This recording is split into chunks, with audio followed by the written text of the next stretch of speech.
বৃহস্পতিবার সকালবেলা বাজারে যাওয়ার জন্য রেডি হচ্ছি, কারণ আজকে আমাদের বাড়িতে অতিথি আসবে।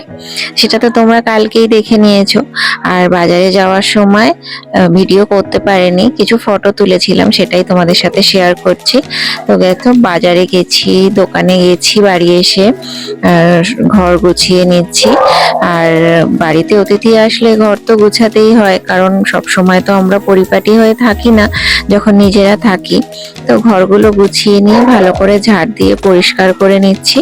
হ্যালো বন্ধুরা, আমি রীতা, ইন্ডিয়া, ওয়েস্ট বেঙ্গল থেকে আজকে আবার নতুন একটা ব্লগ নিয়ে তোমাদের সঙ্গে গল্প করতে চলে এলাম। তো তোমরা তো কালকে দেখেছো বাড়িতে লোক এসেছিল, তো সেটাই আজকে তোমাদের সাথে শেয়ার করব। তো দুপুরের জন্য করে নিয়েছিলাম ইলিশ মাছের পাতলা ঝোল। তারপরে দেখো চিংড়িগুলো যেহেতু আমি দুপুরবেলা রান্না করব, চিংড়ির মালাইকারি করব, তো সে কারণে আমি এর মধ্যে টুথপিকগুলো দিয়ে নিচ্ছিলাম। টুথপিকগুলো দিয়ে তোমরা ওরকম ভাবে করতে পারো, তাহলে কিন্তু চিংড়িগুলো এরকম বড় বড়ই থাকে। তারপর মাটনটা ভালো করে ধুয়ে পরিষ্কার করে ম্যারিনেট করে রেখে দিয়েছিলাম প্রায় 5-6 ঘন্টা। যতক্ষণ ম্যারিনেট হয় বেশ ভালো সফট হয়ে যায় মাংসগুলো, সে কারণে ভাবলাম ওটাকে আগে ম্যারিনেট করে রেখে দিই। তো ওগুলো করে ফ্রিজে রেখে দিয়েছিলাম। তারপর দুপুরবেলা সবার খাওয়া দাওয়া হয়ে গেলে সবাইকে খাওয়া দাওয়া করিয়ে নিজেও খেয়ে নিয়েছিলাম। তারপর সমস্ত সবজিগুলো কেটে নিচ্ছিলাম। আর সবজির মধ্যে তো দেখো ফুলকপি আছে, বিনস আছে, টমেটো আছে, আলু, সব কিছুই, পেঁয়াজ, আদা, রসুন তো থাকবেই। আর আমি আজকে রান্না করব নিরামিষ ডাল, মাটন, চিংড়ি মাছের মালাইকারি, ইলিশ, সর্ষে ইলিশ, চাটনি, এই সমস্ত কিছুই তোমাদের সঙ্গে পরপর শেয়ার করব। তো ভিডিওটা কিন্তু অবশ্যই শেষ পর্যন্ত তোমরা দেখবে আর আমার সঙ্গে থাকবে। তো দেখো আমি এখানে সবজিগুলো আমার সব কাটা হয়ে গেছে। আর এদিকে আমার সোনা বাবা রয়েছে আমার সঙ্গে সারাক্ষণ, আমাকে সত্যি প্রত্যেকটা কাজেই টুকটাক করে যেরকম ভাবে পারে সেরকম হেল্প করে। তো এদিকে দেখো সব সবজি কেটে এবারে রান্না শুরু হবে। গ্যাসটাকে নিচে নামিয়ে নিয়েছি, নাহলে এত রান্না ওপরে দাঁড়িয়ে করলে মরে আর পারবে না, সে কারণে। তো প্রথমে চাটনিটা বসিয়ে দিচ্ছি, চাটনিটা দিয়ে শুরু করি। মার তো অনেক কাজ আছে, মাকে একটু হেল্প করি। হ্যাঁ বাবা, আজ তো অনেক কাজ আছে। কি বসাতে শুরু করে দিয়েছো এটা? এই যে টমেটো এখানে রয়েছে। তোমরা তো আমার সব থেকে প্রিয় বন্ধু, তাই তোমাদের সঙ্গে সবটা শেয়ার করে নিতে খুব ভালো লাগে। আজকে অনেক কাজ, অনেক রান্না, সবকিছু। চাটনি হচ্ছে, চাটনিতে জল দিয়ে দিয়েছি, আমসত্ত্বগুলো আর কাজু বাদামগুলো দিয়ে দেব। রান্না চলছে, তার মধ্যে ঠাম্মা এসে বলছে চা খাবে, তাই তাকে একটু চা বানিয়ে দিচ্ছি। নামাবে চা? হ্যাঁ হয়ে গেছে। চা বলছিস? চাটনি হয়ে গেছে? হ্যাঁ, আমি ভুল করে চা বলে দিয়েছি।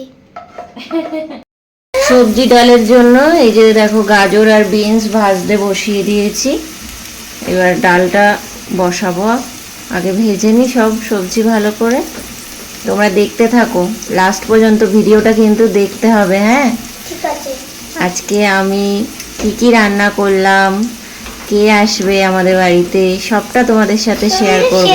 ওদিকে ডালটা সেদ্ধ করতে বসিয়ে দিয়ে এসেছি, আর এদিকে এসে আমি বিছানার চাদরটা চেঞ্জ করে নিচ্ছি, কারণ একা হাতে সবটা করতে হয়, তো সে কারণে টাইম ম্যানেজমেন্ট করে করতে হয়। দেখো বেডশিটটা পেতে ফেলেছি, কেমন লাগছে তোমরাই জানাবে। আর আমাকে এই সোজা হয়ে বস, এটা কিরকম বসা। আর আমার সব কাজে কিন্তু হেল্প করছে আমার এই ছোট্ট সোনা বাবা, যা বলছি তাড়াতাড়ি করে করে চলে আসছে। আর এবারে ঘরের এই সাইডটা একটু গুছিয়ে ফেলবো। ডালটা সিদ্ধ হয়ে গেছে, এবারে একটু গরম জল দেব আর সবজিগুলো দিয়ে দেব। এই জল দিয়েছি, এবার সবজিগুলো দিয়ে দিলাম। নারিয়েল,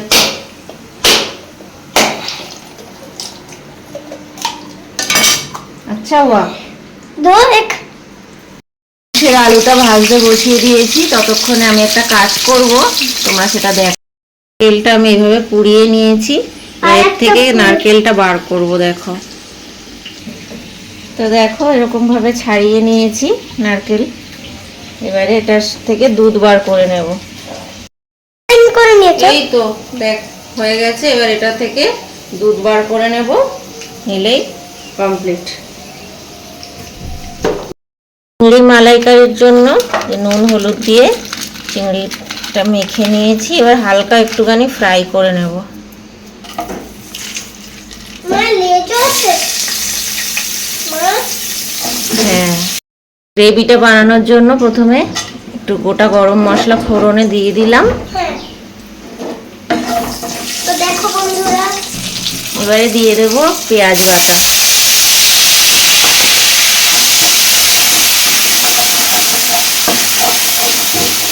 ভালো করে কষা, গ্রেভিটা ফুটে এসেছে। এবারে সব চিংড়িগুলো দিয়ে দেব।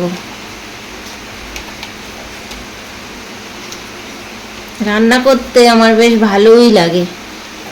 রান্না করতে গেলে আমার কখনো ক্লান্তি হয়। আমার ছোট অতিথি আগেই টেস্ট করার জন্য বসে পড়েছে।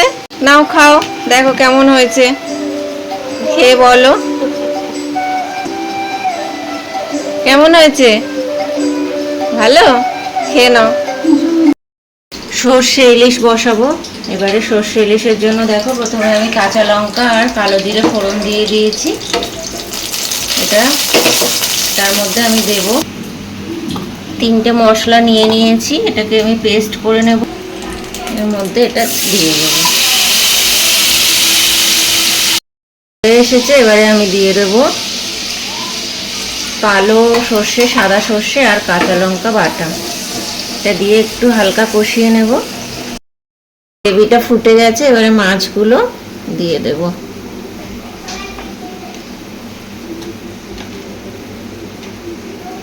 হয়ে এসেছে। এবার কাঁচা তেল দিয়ে দিচ্ছি।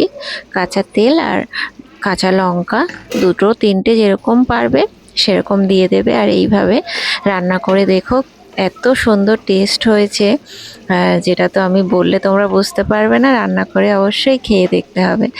তো এই তো দেখো কতগুলো রান্না তোমাদেরকে দেখিয়ে দিলাম, শিখিয়েও দিলাম। এবারে আমি মাটনটা রান্না করব। তো মাটনটার জন্য দেখো আমি তো বললাম ম্যারিনেট করে রেখেছিলাম। আর তেলের ওপর আমি গোটা গরম মশলা, তেজপাতা ফোড়ন দিয়ে নিয়েছি। আর এদিকে এরাও কিন্তু চলে এসেছে। আস্তে আস্তে আস্তে চলো চলো, ঘরে চলো, ঘরে চলো। ওরা আসার পর আমি সেরকম আর কোনো ভিডিও করতে পারিনি, কিছু ফটো তুলেছিলাম, তো সেটাই তোমাদের সঙ্গে শেয়ার করে নেব। এটা হচ্ছে আমাদের মেয়ে, আর ওদের দুজনের জন্য এই গিফটগুলো আমি কিনে এনেছিলাম। আর ওদেরকে এইভাবে আমি সাজিয়ে দেখো খেতে দিয়ে দিয়েছিলাম। আর সবটাই নিজে হাতে করেছি, খুব ভালোবেসে। সব লাস্টে দেখে নাও আমি কি কি রান্না করেছিলাম। ডালের পাতে গোল গোল আলু ভাজা। এটা হচ্ছে সমস্ত সবজি দিয়ে সবজি ডাল, মুগ ডাল আর সর্ষে ইলিশ। ইলিশটা কিন্তু আমি ভাজিনি, কাঁচা ইলিশ দিয়ে করেছি। আর এটা হচ্ছে চিংড়ি মাছের মালাইকারি। আর সব থেকে স্পেশাল যেটা মাটন কষা। মাটন কষা কিন্তু বেশ ঝাল ঝাল। আর একদম চাটনি, মিষ্টি, পাঁপড়, আইসক্রিম তো ছিলই। টাটা।